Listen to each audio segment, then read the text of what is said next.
الضوء يعني عشان لو هنتكلم يعني شويه فيزياء او شويه اوبتكس، طبعا الضوء اما بيعدي من اللينس مش بيعدي بنفس الزاويه اللي احنا شايفينها دلوقتي، يعني مش بيعدي بصوره مستقيمه كده، لا. يعني هو في الاصل لو حبينا ان احنا نصور الموضوع او نخليه يعني في شيء من الصحه شويه، نمسح يعني الصوره دي كده، نمسح يعني دلوقتي هنتخيل خلاص ان الميرور يعني هنظبط السنسور بتاعنا شويه كده. الميرور بتاعتنا اللي هي كانت موجوده هنا، احنا شفناها خلاص، يعني تعتبر اترفعت او نزلت خلاص، ما عادتش موجوده في المسار بتاع الضوء بتاعنا. وخلاص الفيو فايندر يعتبر طبعا خلاص بيتعمل له بقى بلوك، لان مفيش خلاص المرايه اللي كانت بتعكس له الضوء خلاص نزلت، وما بقاش فيه اي ضوء بيسقط عليها، فكده انا مش هشوف اي حاجه من الاوبتيكال فيو فايندر. هيبدا بعد كده الضوء يمشي في المسار الطبيعي بتاعه عشان يسقط في الاخر على السنسور. يعني مثلا الضوء بيمر هنا في العدسات فيحصل له يعني انكسار زي ما احنا شايفين كده، يعني حاجة شبيهة بكده شوية. ومعلش يعني الرسم بتاعي مش جميل قوي، بعتذر عن كده. هيكون في الآخر عندي صورة للجسم اللي أنا كنت بصوره ده، وليكن مثلا الصورة هتبقى طبعا معكوسة. ودي حاجة بقى ليها علاقة بالأوبتكس والفيزياء، يعني مش هنتكلم بقى عنها دلوقتي، بس طبعا بيتم معالجتها في السنسور، وبتتعدل طبعا بتبقى بنفس الشكل اللي أنا شايفه قدامي. طيب اللي بيحصل دلوقتي إيه بقى؟ إن السنسور دلوقتي يعني هو بيتكون من مواد كده معينة سنسيتيف جدا أو حساسة جدا جدا للضوء. السنسور يعني عشان خاطر أتكلم عنه بيتكون من ملايين الفوتوسايتس، أو حاجة بقول عليها البيكسلز.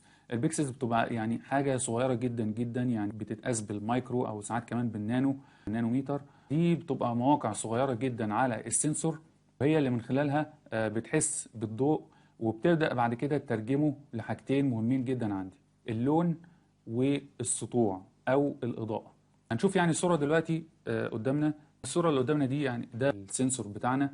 هو بيتكون عندنا، لو احنا بنتكلم على كاميرا دي اس ال ار او وان شوت كاميرا، يعني كاميرا بتصور بالالوان، شايفين احنا المربعات اللي موجوده قدامنا دي، كل مربع من دول هو عباره عن بيكسل. بس في الوان شوت كاميرا او الكاميرا اللي بتصور بالالوان او الدي اس ال ار، بيبقى موجود فوق البيكسل ده حاجه اسمها البير ماتريكس. يعني ايه البير ماتريكس ده؟ المفروض انا عندي الضوء بيتكون عندي من عده الوان.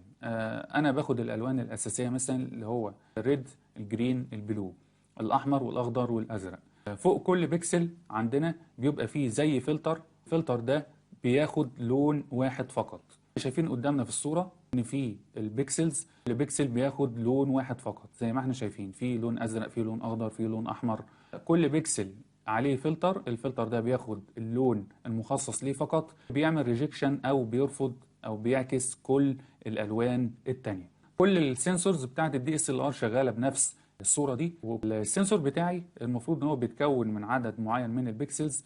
بشوف انا مثلا في ما باجي اقرا عن التفاصيل بتاعت الكاميرا يعني بيبقى قايل انها مثلا 30 ميجا بكسل. يعني ايه 30 ميجا بكسل؟ الميجا دي معناها مليون، فكده انا عندي الكاميرا دي 30 مليون بكسل. فكده الصوره اللي احنا شايفينها قدامنا دي يعني هتبقى متقسمه ل 30 مليون مربع. مربع من دول عباره عن بكسل، وكل بكسل من دول بياخد لون معين. طبعا هي بتبقى متوزعه يعني بطول وعرض معين، بحيث ان حاصل ضرب الطول في العرض ده في الاخر عندي يطلع 30 مليون بكسل. برجع بقى للرسمه بتاعتي عندي، بشوف ان السنسور هنا خلاص يعني الضوء قط على البكسلز، وكل بكسل عندي اختارت اللون اللي هي المفروض انها فلتره او تاخده. يبدا بعد كده في حاجه بقى يعني ظاهره احنا خدناها في الفيزياء برضو اسمها الفوتو الكتريك افكت. معناها ايه الظاهره دي؟ ان عندي الضوء اما بيسقط على ذره او خليه معينه بينشط او بيعمل اكزايتيشن او بيعمل اثاره للالكترون اللي موجود فيها، عشان خاطر الالكترون ده يطلع لمدار طاقه اخر او اعلى.